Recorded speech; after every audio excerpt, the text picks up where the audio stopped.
বিয়ে করছো, ঠিকই করছো, কিন্তু প্রশ্ন হলো, যে বিয়ের শুরুটাই যদি গান বাজনা নাচ হারাম দিয়ে শুরু হয়, তাহলে সেই ঘরে আল্লাহর রহমত কি নামবে?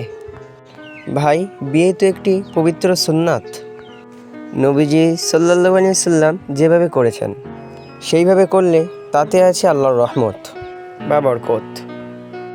কিন্তু আজকাল বিয়ের নামে হচ্ছে নাচ গান বাজনা, ডিজে, যেসব আল্লাহ তাআলা হারাম করেছেন।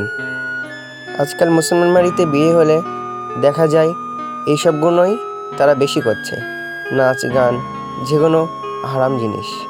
তাহলে বলেন তো, হালালের ভিতরে হারাম, বরকত কিভাবে আসবে?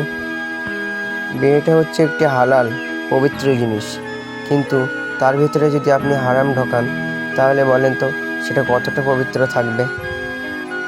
চাইলে কি ইসলামিকভাবে সুন্দর করে আনন্দের সাথে বিয়েটা করা যায় না? ইচ্ছা করলে সবই করা যায়, দরকার থাকে শুধু নিয়তের। তাই বলে কি, কে কি বলল, কে কি করলো তা দেখে লাভ নাই। হয়তো আপনার মনে হতে পারে গান বাজনা নাচ না হলে সবাই আনন্দ করতে পারবে না।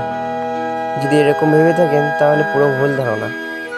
ইসলাম এরকম শিক্ষা দেয় না যে যেটা আল্লাহ নবীর সুন্নাত হালালভাবে করা দরকার, এটা হালাল জিনিস, সুন্দর জিনিস, সেটার মধ্যে গান বাজনা নাচ এসব ঢুকিয়ে দেওয়া, তার মধ্যে আরও আল্লাহর লানত নিয়ে আসা।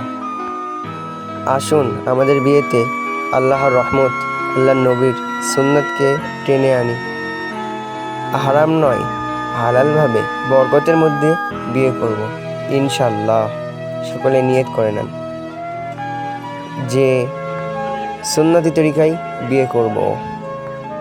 আমিন।